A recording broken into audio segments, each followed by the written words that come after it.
আমাদের শিক্ষকদের কাজ ক্লাসে যাওয়া, শিক্ষকতা করা, গবেষণা করা, শিক্ষার্থীদের পড়ানো, আন্দোলন করা তো আমাদের কাজ। আমরা আন্দোলনে বাধ্য হয়েছি বিদায় আমরা একযোগে সবগুলো বিশ্ববিদ্যালয় অত্যন্ত ঐক্যবদ্ধভাবে আমরা কিন্তু এবারে আন্দোলনে এসেছি।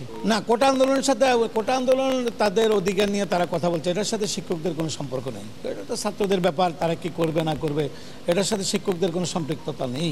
আপনাকে গতকালকে আমাদের মাননীয় শিক্ষামন্ত্রী মহোদয়ের সাথে আমার কথা হয়েছে, উনি আমাকে বললেন যে সহসা আপনাদেরকে সাথে আমি বসবো। একটু আগে আমাদের মাননীয় সড়ক ও সেতুমন্ত্রী, আওয়ামী লীগের সাধারণ সম্পাদক, জাতীয় নেতা ওবায়দুল কাদের সাহেব আমার সাথে কথা বলেছেন এবং আমাদের ছাত্রলীগের সাধারণ সম্পাদক ইসহাক আলী পান্না সাহেব প্রথম ফোনটা দিয়েছে আমাকে, দিয়ে কাদের ভাইকে ধরিয়ে সভাপতি সিলেট শাহজালাল বিজ্ঞান ও প্রযুক্তি বিশ্ববিদ্যালয়ের সভাপতি ছিলেন, এখন সভাপতির দায়িত্ব পালন করছেন। আর আমরা এখান থেকে আমরা বলেছি 7 থেকে 9 জন আমরা সেখানে যাব।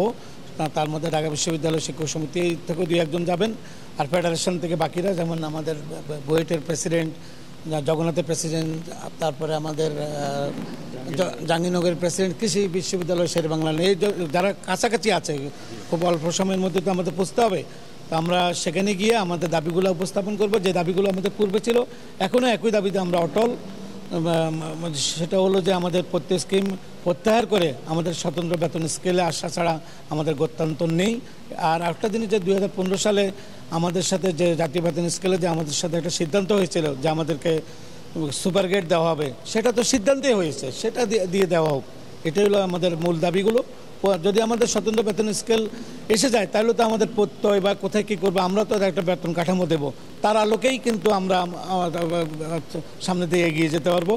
এমনকি আমাদের দাবিগুলো পূরণ হলে, যদি কালকে আমাদের আলোচনা সফল হয়, আমরা কালকে বিশ্ববিদ্যালয়ের ক্লাসে আমরা আবার ফেরত চলে যাবো। আমাদের শিক্ষকদের কাজ ক্লাসে যাওয়া, শিক্ষকতা করা, গবেষণা করা, শিক্ষার্থীদের পড়ানো, আন্দোলন করা তো আমাদের কাজ। আমরা আন্দোলনে বাধ্য হয়েছি বিদায় আমরা একযোগে সবগুলো বিশ্ববিদ্যালয় অত্যন্ত ঐক্যবদ্ধভাবে আমরা কিন্তু এবারে আন্দোলনে এসেছি। না, কোটা আন্দোলন তাদের অধিকার নিয়ে তারা কথা বলছে, এটার সাথে শিক্ষকদের কোনো সম্পর্ক নেই। এটা তো ছাত্রদের ব্যাপার, তারা কি করবে না করবে, এটার সাথে শিক্ষকদের কোনো সম্পৃক্ততা নেই।